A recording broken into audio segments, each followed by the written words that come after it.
Well.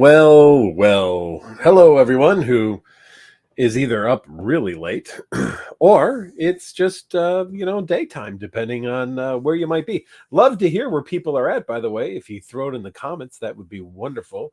It's midnight here in the central time zone of the US of A.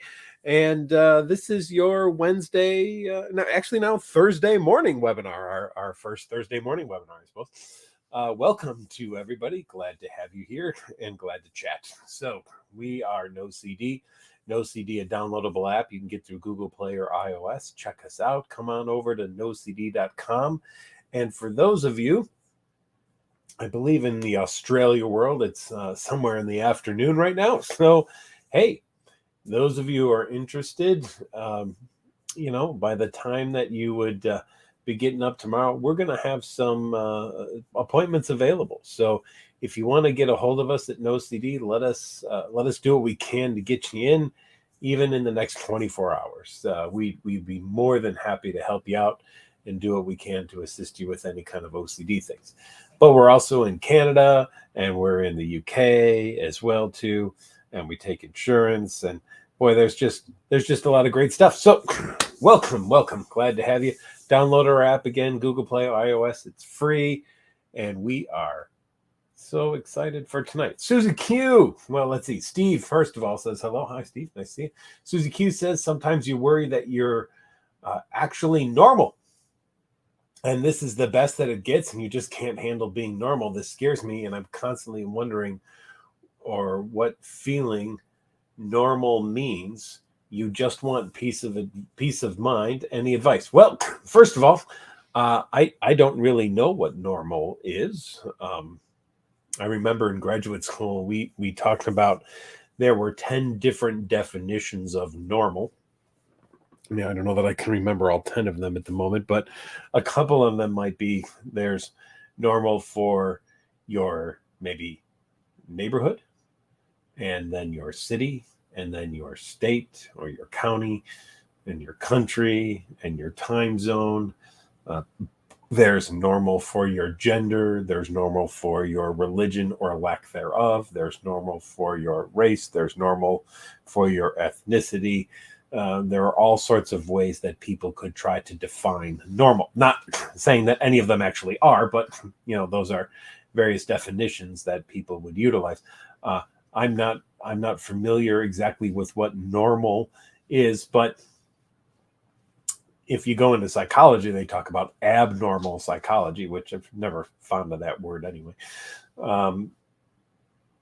Susie, let's get back into what you're talking about. What you said in the one spot is if this is the best that it gets. Well, what if it was, Susie? What would that mean?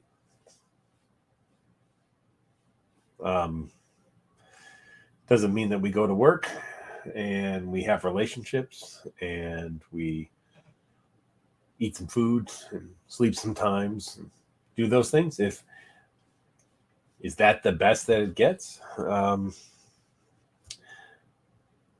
Here's what I wonder. Does OCD tell you that you're missing out on things, that everyone else seems to be having things better than you have it, right? If everything else could be better than it is, and are you just missing out? A little bit of a FOMO kind of thing there. And maybe, just maybe, if you can think of all of the other things that could possibly be better than what's going on now, then you can have those things. And wouldn't that just be the best way to be all the time, is to always be searching for something that's better than what it is now? Of course, how can you ever actually enjoy anything that's going on now if you always think that no matter what is going on now, there is always something better than what is going on now? And to accept what is going on now is maybe to be normal, and to be normal means to not be in pursuit of anything that might be better. And so is that okay? Is it okay to not be in pursuit of things that could be better?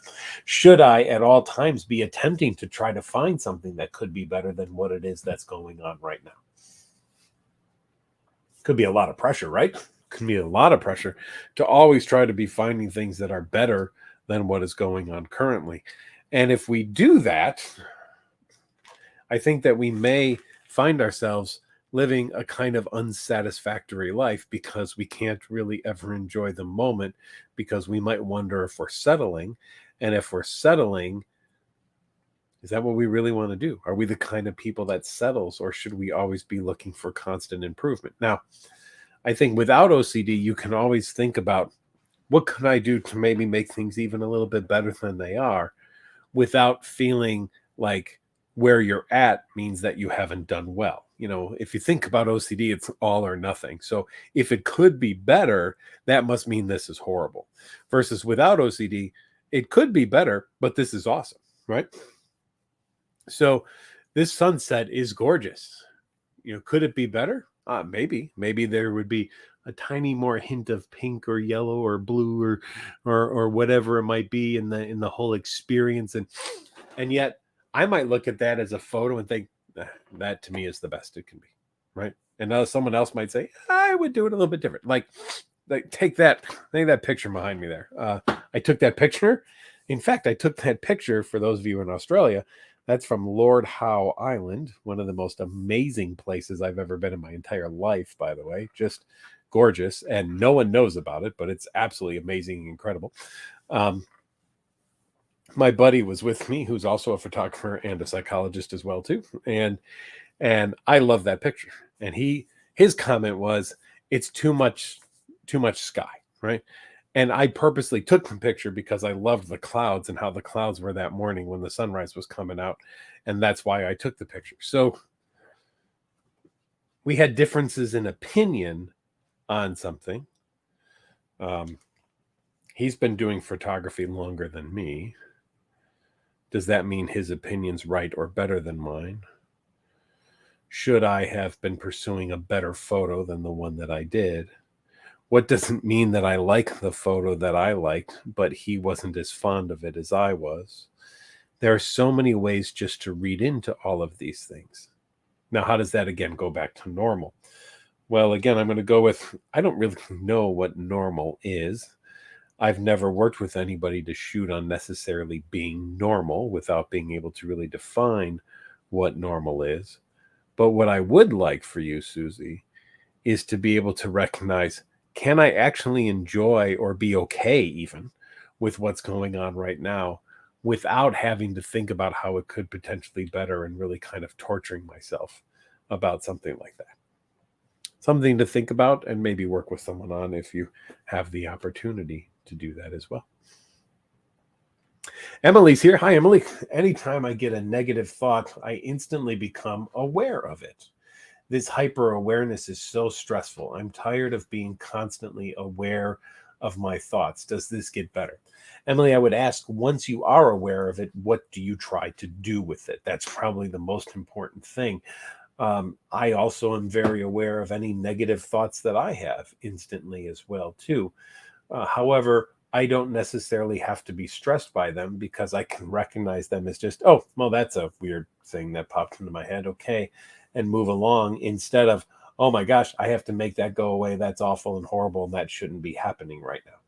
So, Emily, I would ask you this. I want you to consider, when one of those negative thoughts might actually pop into your head, work on being like, okay, whatever, there it is, and going on and living your life, instead of, oh, geez, that's awful, that's horrible, that's really stressful and uncomfortable, and I need to do everything that I possibly can to make that go away because I can't live with that. Right? So does it get better? Yeah, Emily, I think that it does when you get to the point of being able to say, I can handle having that thought. It's just a thought. That's all that it is. And I don't have to be stressed by it. And it doesn't have to be overwhelming. And I don't have to feel like it's getting in the way of my life, because all it actually is a thought. That's all that it is. Right? I did a webinar a couple hours earlier here in the US. So if anybody heard me, forgive me. But, I use this thought all the time. What if in the middle of the webinar I decide, you know what, I'm going to take a Molotov cocktail, I'm going to throw it at my neighbor Dave's house, I'm going to go in the middle of the street, poop in a bag, light it on fire, put it in front of my neighbor Josh's house, ring the doorbell. He's going to come out and see this bag on fire, stomp on it, try to put the fire out, but then he's going to get flaming poop on his shoe, and that's going to be very funny. And then I'm going to shoot a couple of geese as I come back from my house that are always flying over my house, and then I'm going to come back into the webinar. Now, Emily, how stressed should I be of that thought?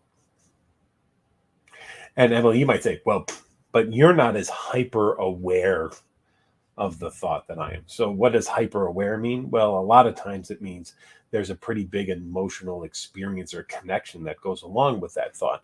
So Emily, if your goal then is to neutralize that emotional experience that's kind of coming along with that thought, what I want you to do is allow yourself to recognize that you don't have to make that emotional experience go away. You can allow it to fade away on its own. That's really, really the key thing that we want to see happen. And it can do that. It can absolutely do that. It doesn't have to stick around all the time. It can actually get to that point of being able to fade away.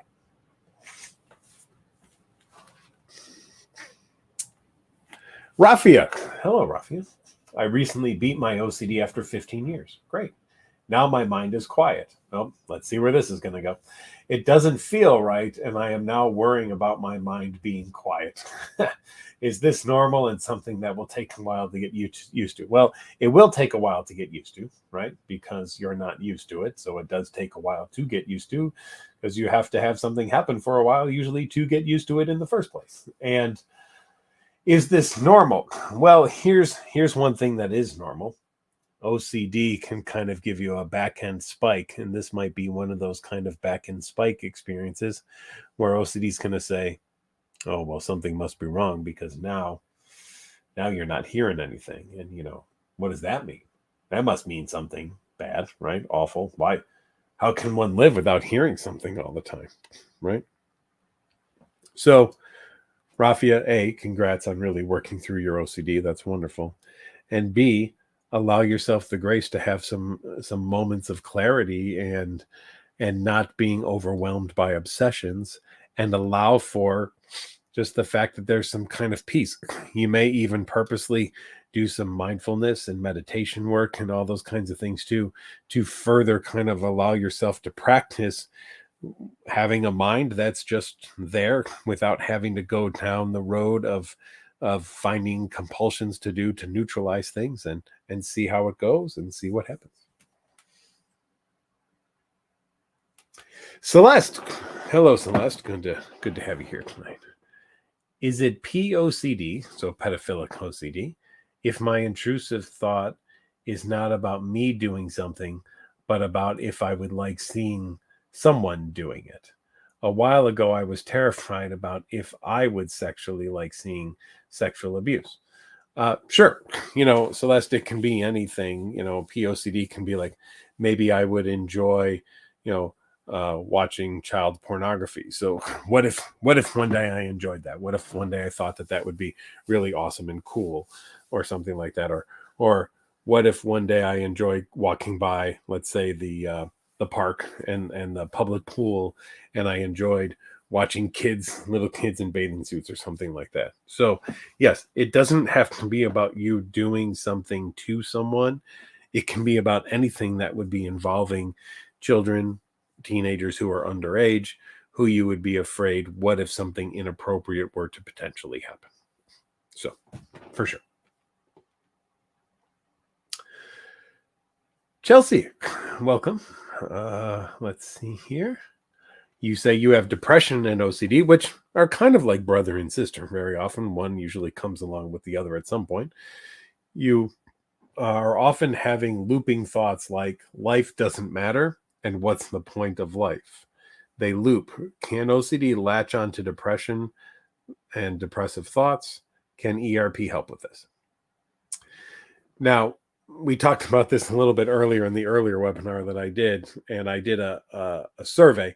I can do the survey again here and just see.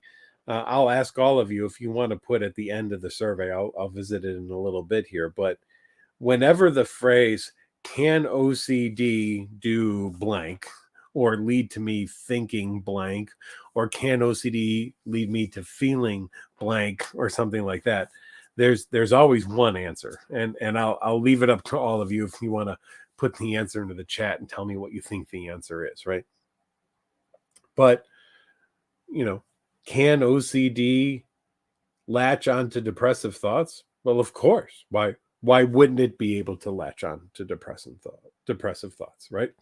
Just because depression is a separate diagnosis doesn't mean that it's off the table for OCD to screw around with, right? So of course it can latch onto that. Can ERP help? Sure, absolutely. ERP can absolutely help with something like that, right?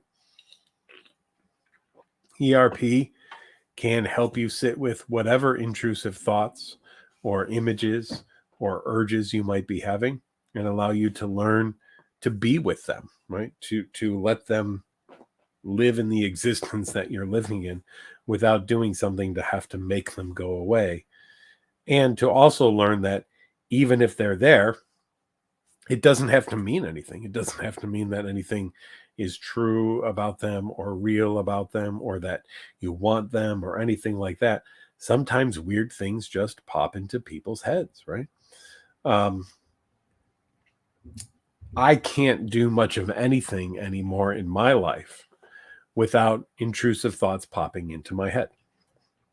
So I'm a big fan of Australia. Love going over there. I've been there 4 times, spent a lot of time there in those 4 times, and did a lot of really fun, crazy things while I was there, like, hot air ballooning over the Hunter Valley and bungee jumping in New Zealand, and just, if there were ways my buddy and I could do adventure-y, take it to the edge, see if it might it might take us near death experiences, because we were, back when we were younger, we were just crazy like that. We were doing them, right? We were just whitewater rafting and all sorts of stuff.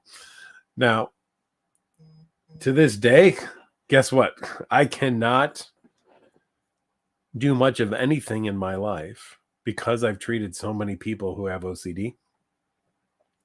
I cannot do much of anything in my life without having some kind of intrusive thought experience with whatever I do. So if I'm on a train, I'm going to think about pushing people into the train as it comes because I've treated people for that.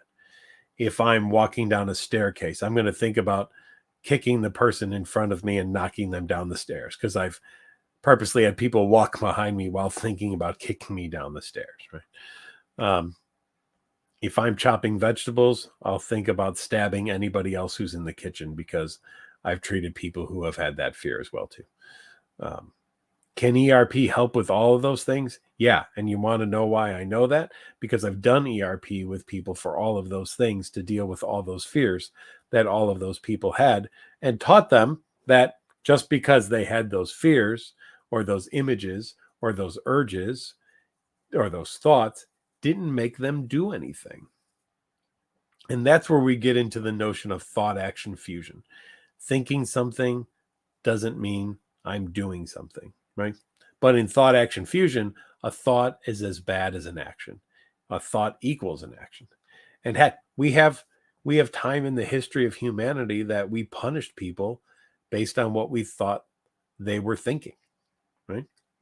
We've made entire movies out of this. Minority Report is a futuristic dystopian kind of thing where you've got the precogs laying in a pool who can predict crimes about 10 minutes before they happen. And then the police are sent to arrest the person before they even commit the crime. Now, you'll notice this is the stuff of what back then we would now say as ignorance, hundreds and hundreds of years ago, that thoughts used to be thought of as being bad and meaningful about things, and we should punish people for thoughts, or they're the things of science fiction, right? And it's really neither of those things. We contend currently, as we can see it, a thought is a thought, and that's really all it is. And it then becomes a choice to put something into action. Now, when we're looking at OCD, we can say, ah, yes, Dr. McGrath, but what if? What if that thought is the key to me taking an action?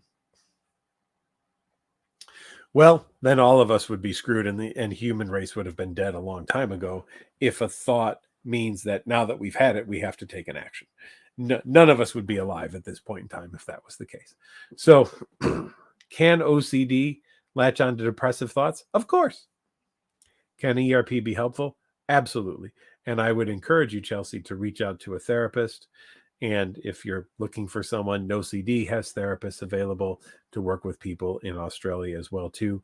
And you can check us out at nocd.com if you'd like. You can download our app and hit the therapist button, and we will work with you on connecting you with somebody who can see you very quickly. Mikey says, have you found medication to be helpful in managing rumination for your patients? I do it 24/7 and can't stop even with ERP. I feel like I have no control and can't do this on my own. Well, Mikey, there are people who do report that medications can be helpful. I mean, I personally don't prescribe. I'm a psychologist, not a psychiatrist, so I don't prescribe medications. I have seen people who have benefited from the use of them, and so it might be another area to explore. There are other things that people are looking at now with OCD as well, too. There's even deep TMS that some people are reporting some help with as well. There's all sorts of research going on now, and I think probably in the next couple of years, we're going to see some new breakthroughs in some areas. But, I can speak from the American Psychiatric Association. They have 2 recommendations for OCD treatment, ERP or ERP plus medication. So, Mikey, it might be beneficial to have a consult on that potentially as well. Becky says, can feelings be intrusive? Again, I'm going to let everyone answer this one if you'd like. Just throw your comments down at the bottom there to the notion of, can feelings be intrusive? I'll give you a moment.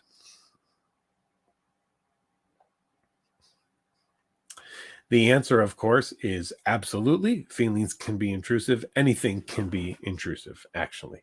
And Becky, you say you suffer from relationship OCD and just get anxiety around your partner for no reason. You question the relationship because of your anxiety. You're so upset because you want to be with your partner. But, and then skip down here, this is so hard to deal with. It's making you so sad. And Becky, I'm wondering if it's hard to deal with and it's making you so sad because you are kind of going down the rabbit hole that the OCD wants you to go down, right?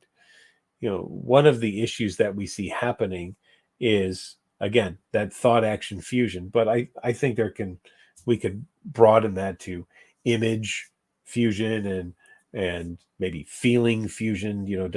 Does having a certain feeling mean it's true or real, or that it's kind of prescient of something that I would only have that feeling if these things were actually real? How could I have a feeling about something that wasn't actually true? And you absolutely can have feelings about things that absolutely are not true. So, Becky, you might go to the movie theater and go to see a horror film. And so you're there and you've got a big tub of popcorn in your lap, and you've got your large pop with you, and well, we say pop here, soda or whatever you call it, but here in the Midwest it's pop. And somebody pops out from behind a tree and they've got a knife and they're like, ah, and you're like, ah, and you scream, even though you're in a movie theater and this person is like 24 feet tall on this screen in front of you, which is bigger than anyone you'll ever meet in your entire life, and all of these things. And it's not real. And yet you can be very much tricked into feeling frightened or scared. So, of course, feelings can be intrusive. 100% they can be. And the moment you go to try to suppress them, especially in the realm of OCD being around, you're potentially engaging in compulsions. And so, Becky, what would it be like just to acknowledge the feeling that you're having and let it be there? And initially you might say, Oh, but that would be horrible, because then what if I actually did, leave my partner or something because of that? So I have to do what I can to challenge that feeling, and I have to stop that feeling. And I would contend, Becky, that it is the attempt to stop that feeling or challenge that feeling that is actually keeping that thing going longer and longer. Well, reminder once again, everyone, you're listening to our No CD webinar. It's our No CD Thursday morning webinar for us here in the Midwest time zone. It's now 12:27 a.m. For those of you in other parts of the world, it's obviously a different time because you're in a different time zone. So some of you are in the world of sleep time, and some of you are wide awake time right now. And I'm happy to be here with all of you. A reminder to everyone, we do have some immediate available appointments open here at No CD if you're looking for therapy. And of course, a reminder, tonight's webinar is for informational purposes only, not for therapy. Okay.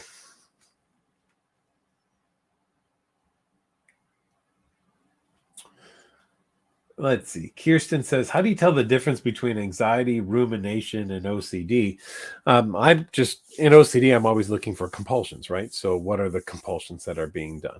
And are you doing compulsions, and mental or physical compulsions? And if that's the case, I'm leaning on it toward OCD. Otherwise, it could be something slightly different. But here's the deal, Kirsten. I'm not going to spend a ton of time trying to figure out tons of differentiation on those things, because I have a therapy that works for both, and that's exposure and response prevention therapy.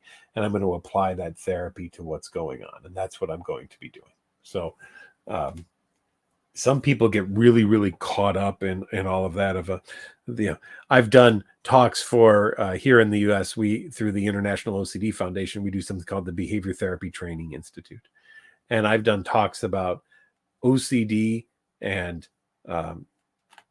its relationship to health.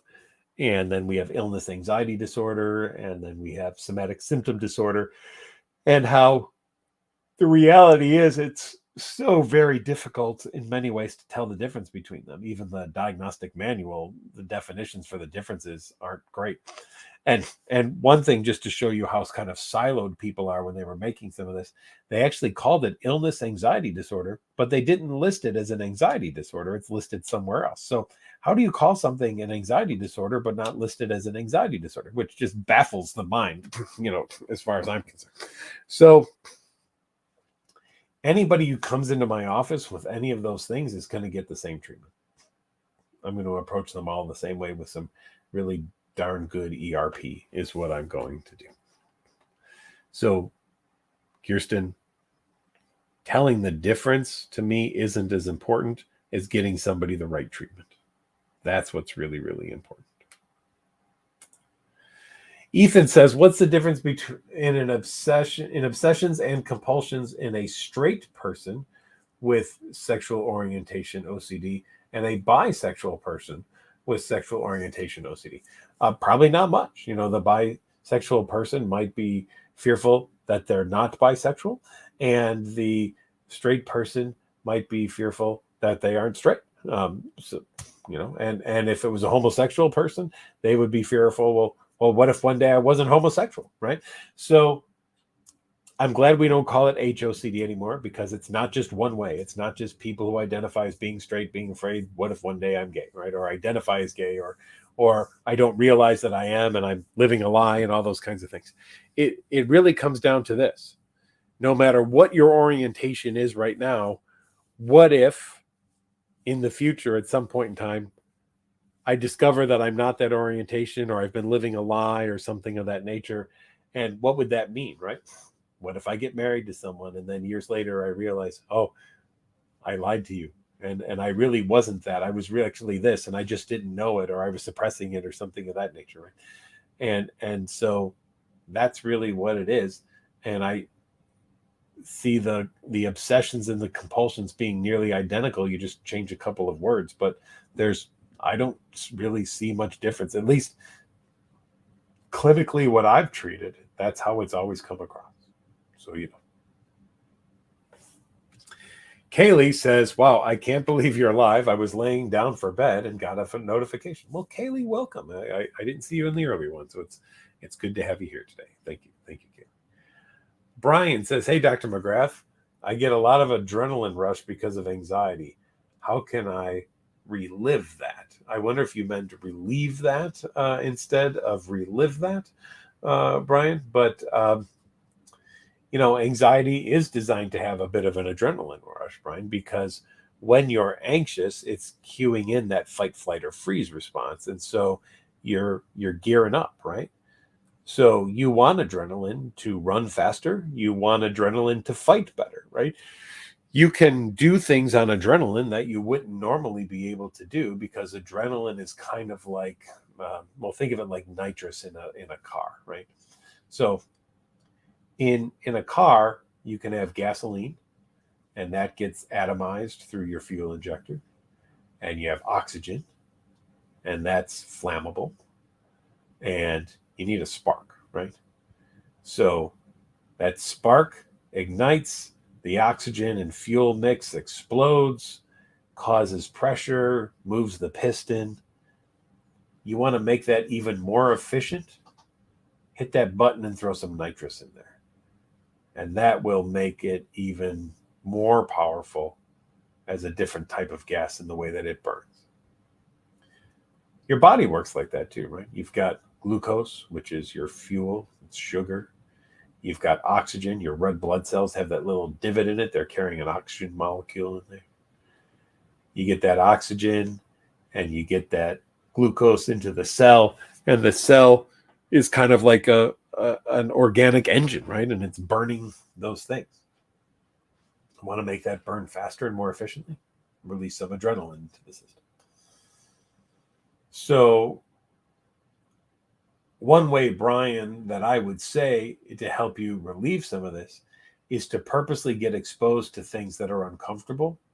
And over time, you will likely have less of a reaction to them. Now, you might say, well, I'm always exposed to it. I'm always having this reaction.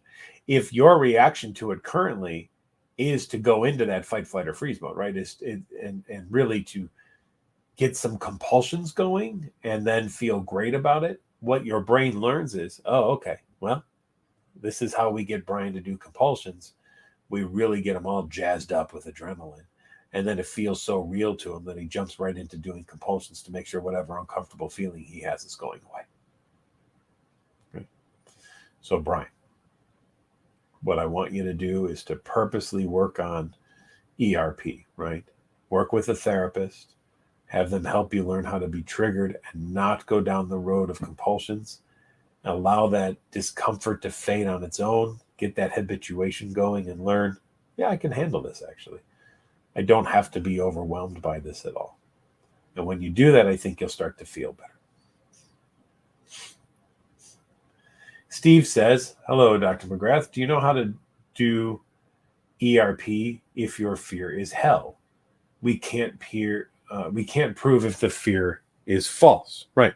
Well, you're right, Steve. I wouldn't try to prove if something is true or false anyway. That's not the goal of ERP. So when you're looking at a scrupulosity kind of experience, as you're saying here, a fear of some kind of higher power, right? Be that a demon or be that a god or however we would classify it, angels, saints, whatever those things may be. Minions, maybe kind of go in there as well. So, Steve, I can't prove to you that there is or isn't a hell. I don't know. I don't have proof that there is or isn't a hell. So I'm not aware of it. But I met a lot of people who are afraid of what if I were to go to hell, right? And what if I do something that sends me to hell? Even to the point of what if I commit the unpardonable sin or something of that nature? Or what if I go down a road where I'm influenced by a demon? If depending on various religious experiences and scrupulosity, sometimes it's attributed to demons whispering in your ear, and sometimes it's attributed to society or various other things, right? But here's what I would do if I was working with you, Steve, is I would teach you to recognize that when hell pops into your head, that you don't need to do some kind of compulsion to neutralize the thought of hell. You can think of hell and still go on with your day, right? Um, I'll give you an example. I was working with somebody, it was almost, gosh, probably about 17 years ago now. Energy drink to stay awake overnight, by the way. And probably not going to sleep after this. The person had an intrusive thought now and then about their parents, and it was about their parents being harmed. And every time they had that thought, they would say a prayer, because the fear was if they didn't say the prayer and their parents died, it would be his fault because he didn't say the prayer.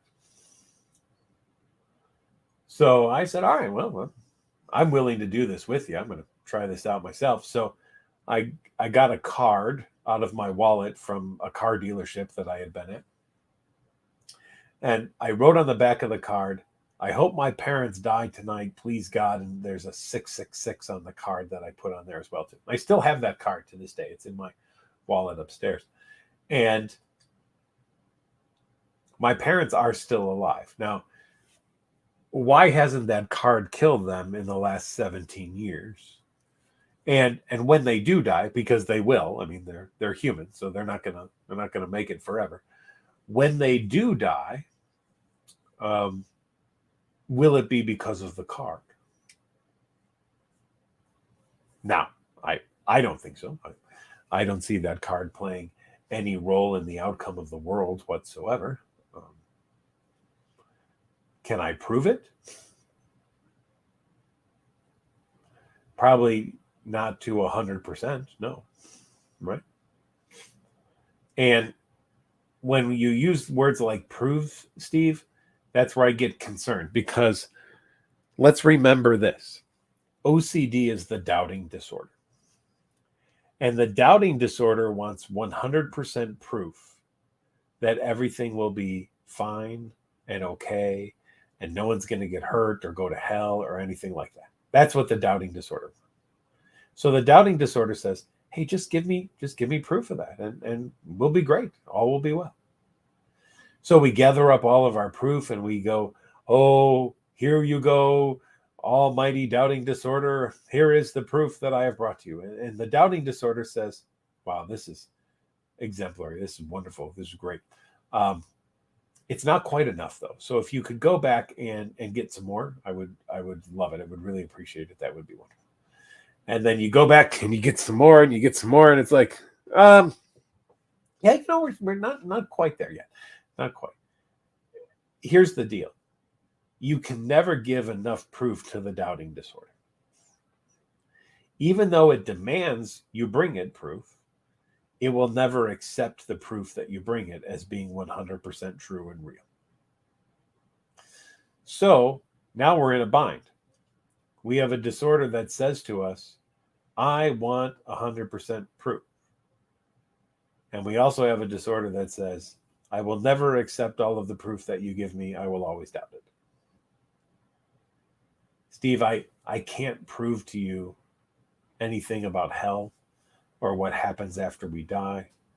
And OCD is going to really want that. And it's just going to say, if we could just figure it out, if we could just find out, if we could just know it, that'd be wonderful.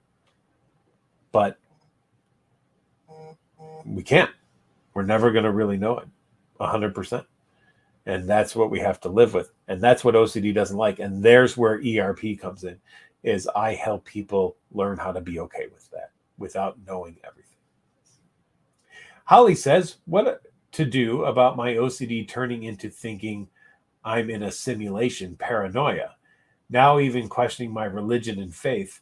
Do these things go hand in hand? Is this common? Holly, you're experiencing what we call existential OCD. And yes, it's very common, and we see it a lot. And we would do very purposeful ERP kind of work with people who are describing what you have. The Matrix movies are a huge, wonderful source of awesome ERP for people, by the way. And we have people purposely you know, live with the notion that, yeah, maybe it is all a simulation. Holly, is there a way that I could prove to you that it isn't a simulation? Is there a way that I could show you 100% that it's not? I don't know of one. And I've been treating this for 22 years and I still haven't found one. So, Holly, it's not about me proving to you that you're right or wrong. I can't do that. Just like we were talking with Steve, it's about being able to recognize that just because these thoughts pop into my head that I might be in a simulation doesn't mean that they have to have any kind of interference in my life whatsoever. So, Holly, I'm going to promise you this, Holly, for the next 24 hours, I'm going to just assume that I'm living in the simulation and it's not going to interfere with anything I do whatsoever. And what's the difference, Holly? I don't have OCD, right? And therefore, I'm not bothered by the notion that I might be living in a simulation. In fact, to me, if I am living in a simulation, there's a part of me that's like, cool. Now maybe I could figure out what it is. I don't know. Maybe I can discover. Maybe the Matrix is awesome. Who knows? I frankly just don't care if I'm living in a simulation or not, and I have no paranoia about it. Right? And you might say, Holly, well, how can you not? I mean, how can you accept the fact that, or even the notion that this might be not real? Again, Holly, it just doesn't matter to me, right? It gets no energy or time from me whatsoever. But I see it get a lot of time and energy from a lot of other people. And so that's what we're here to work on for people, Holly, is to be able to remove some of the energy that you give to that and put it into something else. Because no one, just like above, with hell, no one can give you an answer that will ever satisfy you. And therefore, it's not worth trying. It's far better to work on getting you to be okay with the doubt and the insecurity that you have about these things instead of you attempting to find 100% actual true answer for something. Hope that helps. Kanan says, how does this stuff help improve OCD? Like, I can't imagine waking up one day and not having a day full of my OCD habits. How does ERP therapy help with that? Great question. And thanks for bringing that up. So Kanan, I'll give you examples of people that I've worked with. I'm going to go to the train example. So I had a woman who's one day, and this is over 20 years ago. She's standing on a train platform and the train's coming, and she gets this image of herself pushing somebody onto the train tracks just as the train is approaching. And this just freaks her out, right? So she goes and she grabs the railing, like literally grab the railing. Everyone else gets on the train and it goes, and she walks back home and she calls her parents and she says, I got to drop out of school. And they're like, why? What are you talking about? I can't get to school. She lived in an apartment that was at the end of a train line where a lot of students lived, didn't have a car. This was pre-Uber and all those days and everything as well, too. There was barely a cell phone. I mean, I think that's when I got my first cell phone even. So, there was just, it was not going to work out for her. So she goes to 3 therapists who all tell her, "Oh, honey, you're fine. Look at you're tiny even. How could you even push somebody into a train? You barely weigh 100 pounds wet. There's just no way you're going to be able to do such a thing." And she kept saying to them, "But what if I do? But what if I do? But what if I do?" Right? And no one could give her the answer that she wanted. And all were approaching therapy as if there was an answer to be given, right? There is a definite answer. I can guarantee you that you won't push somebody into a train. And that's what she wanted. And that's what everybody kept trying to tell her. Honey, you're not going to do it. You're not going to do it. But what if I do? But what if I do? But what if I do? She comes to see me. And I get this history of all these therapists. So I'm pretty confident in my diagnosis of OCD. And now I'm going to go into my ERP. Well, first I find out she's a black belt. I'm like, oh, this is awesome. So I have her stand a punch length away from me, and then I step back about an inch. I say, I just want you to punch for the next, 20 minutes while we talk to each other. So she's doing, she's punching, and she's coming like that close to my face with punches. Never does punch me. Okay. Next session. Now we're going to do kicks. Measure out a kick. She's kicking like that close to my face. Fine. Never actually kicks me. But I keep kind of now pushing her more and more. Here's your chance. Go ahead. You can kick the therapy guy in the face. This is your opportunity. She never does. Next session, put a scissors out on the desk in between us. And I say, yeah, anytime you want, pick up the scissors and just hold on to it. And, you can even think about all the things that you could do with that scissors that would be harmful to me while we're chatting with each other. Next session, it's a knife. And I lay my arm out across the desk, it's just there. And say, every once in a while, I'm going to have you pick the knife up and just rest it on my wrist and think about all the things that could happen from that knife being on my wrist. Next session, we have the knife on my wrist the whole session. Next session, stand behind me and just hold the knife at my neck while we chat today. And we talk about things to practice at home, other ERP exercises. But that's the big one in this session, was just doing that. You'll see there's no scars, by the way. Final session. Luckily, I had a train track 2 blocks from my office. We're going down to the tracks. And she had a day available, and I cleared a couple hours. For 3 hours, we stood at the train track. I stood a foot from the tracks. My hands are behind my back. She's behind me, her hands on my shoulder. And every time a train comes by, I say, all right,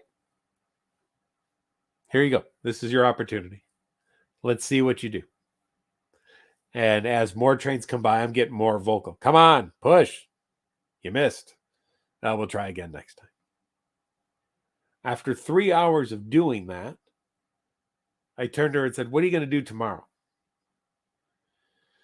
She said, well, I think I'm going to go back to school. I said, that's fantastic. That's what I was hoping you would say. And the next day, she called school and she re-enrolled in school. Kane and I didn't spend much time trying to convince her that she wasn't going to hurt anyone, because everyone else had tried that already. So I already knew that it was a waste of time, right? So that maybe got about 30 seconds from me. Instead, I spent all my time trying to prove to her that even if given the opportunity, it didn't mean that she was going to do it. And that, Kanan, is what changed her. And that's what ERP is. ERP is allowing people to go into situations and removing their safety behaviors and showing them that even without their safety behaviors, the likelihood of something bad or awful, horrible happening is so minuscule, it's not really worth the time or effort or energy whatsoever. Okay. Now, Kanan, we know that ERP can be difficult for people to start doing, right? It's not easy therapy, right? It's purposely uncomfortable. But why is it better than trying to talk someone? I've never been able to talk somebody out of being afraid. And Kanan, I don't know where you live. You're in Alabama. All right. So Kanan, let's just say, you're an Alabama fan, right? Roll Tide is what you might be thinking, right? Kanan, could I talk you out of liking them and instead liking Mississippi State instead? Probably not. If you're a Tide fan, you're not going to become a Bulldog fan. That ain't going to happen, right? So, Kanan, if I can't talk you out of liking a team, how am I going to talk you out of being afraid?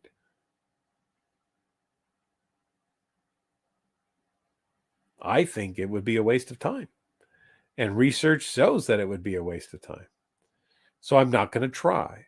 Instead, what I'm going to do is I'm going to have you go into situations purposely and learn that you can handle them without having to do the compulsions or safety behaviors that you normally do.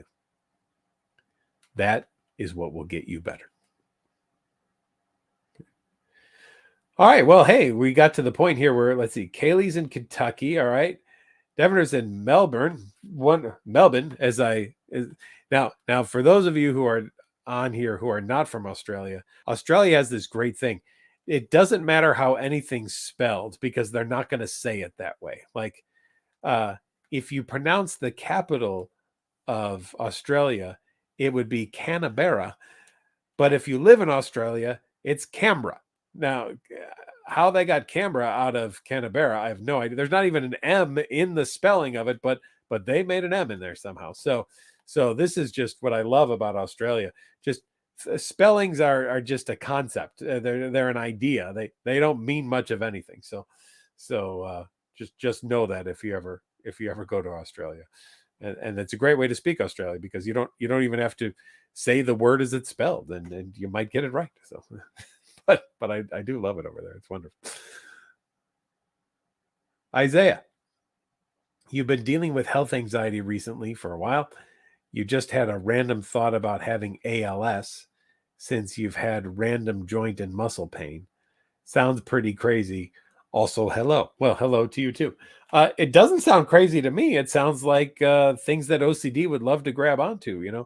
OCD will take the slightest thing and be like, "Oh, wait, what was that? What does that mean? Why was that? That shouldn't have been there." Well, let's think about it. Let's do something about it. Let's research it, and let's just make sure that everything's fine or okay. That's of course the kind of stuff OCD does. So Isaiah, you're in the right place right now if that's kind of where you're going down. Um, Now, no one can guarantee that it isn't ALS, right?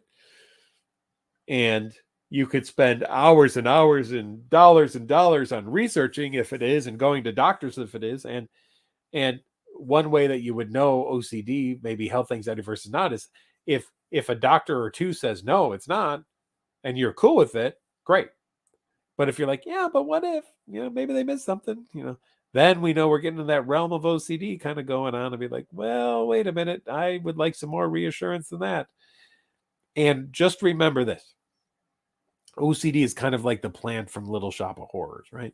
It will never get enough blood. It wants more and more out of you all the time. You can't satisfy OCD with enough reassurance. It's just insatiable and it will never get enough reassurance whatsoever. All right. So just know that, Isaiah, that your job isn't to try to get enough information about ALS. It's about, all right, people have joint pain and I'm going to learn how to live with it. Wait till you hit 50. Lots of it.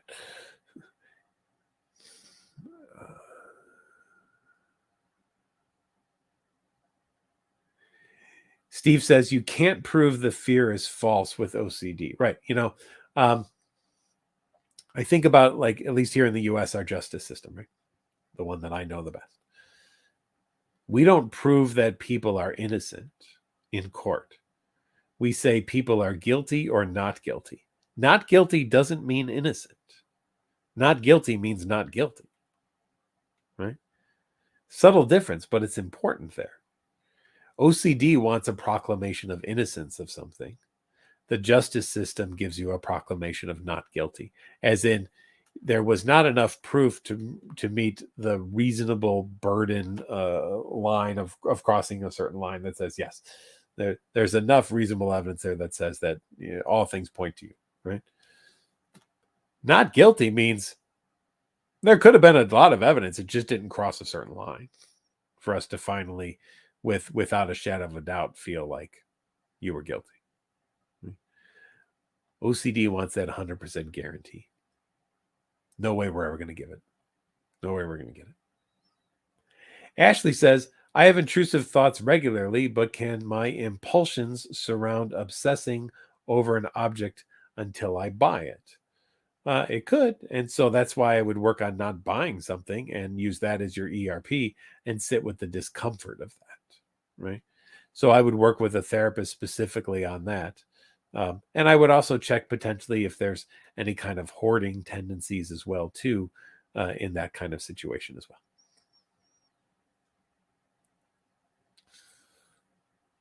All right. And Isaiah says, I feel like my life's passing me by worrying about all these rare diseases. Yeah, because the more we focus on those things, the less we focus on living, right?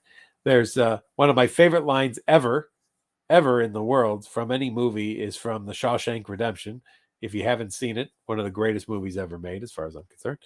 And the line is "Get busy living or get busy dying," and I take that kind of as a euphemism here in the OCD realm of, are you going to spend your life living your life, or are you going to spend your life worrying about living your life and obsessing about living your life and doing compulsions to try to make your life perfect, but always doubting if they work, so having to do them again? Do you want to spend the rest of your life sitting next to your tombstone wondering when you will be 6 feet under it? Or do you want to spend the rest of your life enjoying yourself and having a great time? There's a heck of a lot of people sitting next to tombstones wondering when they're going to be 6 feet under them right now. And I want to grab them by the hand and say, let's go, get up. We're going to go do something else. Devinder says, I've been suffering from OCD for many years, and a big obstacle that has prevented me from seeking help is social anxiety. What advice do you have? Social anxiety is a hurdle, whether it's in person, over the phone, or via Zoom therapy. Well, first of all, thank you so much for being brave enough to say that here. And Devinder, here's what I would say. First of all, there's a really good book on social anxiety that I like to use called Dying of Embarrassment. So you may want to get a copy of that. Dying of Embarrassment. Excellent. Excellent. Okay. What I want you to think about, Devinder, is this. Your first ERP that you do might be to get on a Zoom call with someone and have a meeting with them. And you consider that from the moment you start therapy, you're starting ERP, right? Now, Devinder, I don't know if you're afraid people will judge you or something of that nature, but I will give you a little secret. Therapists don't call each other and laugh at people after sessions. They're not, they don't get on the phone and be like, oh my God, guess what this one said, right? Oh, holy moly, you won't believe this. All the therapists I know have gone into this field because we see people suffering from things, and we have the opportunity to give them some skills and to teach them some skills to be able to challenge those things so that those people live the lives that they want to live and not the lives that their OCD wants them to live. Same thing with social anxiety. Social anxiety will say, oh, well, what would it be like if somebody were to judge you? That would be awful. That would be horrible. How could we live our life being judged? That would be the worst thing ever in the world. Devinder, what might also be the worst thing ever in the world is not getting the help to overcome the obstacles that are getting in the way of living in the life that you would actually like to live. Because I'm going to bet, Devinder, in the back of your head there's a life that you want that you're not getting because of the anxiety. So how about this, Devinder? Think of it this way. That anxiety doesn't want to go away because that anxiety thinks it's helping you. But if you're feeling overwhelmed by it and that it's not allowing you to be the person that you want to be, that anxiety isn't actually helping you. That anxiety is the very thing that's getting in the way. And starting to work with a therapist can be the first step in really starting to live the life that you want to live and not continuing to live the life that's being interfered with by anxiety. Well, everyone, you've spent an hour with me. Thank you so much. It's been a blast, and I've really enjoyed tonight. And I think we'll do some more of these late night ones because they're actually kind of fun. So remember, check us out at nocd.com or download our app at Google Play or iOS at the NOCD app, NoCD. Check us out. And for those of you who are just motivated to say, you know what, it's time. It's time to take that leap. Reach out to us tonight. We'll try to get you in tomorrow, right? We will make every attempt that we can to get you started on therapy and to move and to get going, and let's strike while the iron's hot. It's been great being with all of you. I really appreciate all of you being here with me, and make it a great night, a great day, wherever you're at, whatever time zone you're in. See you later.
so bright.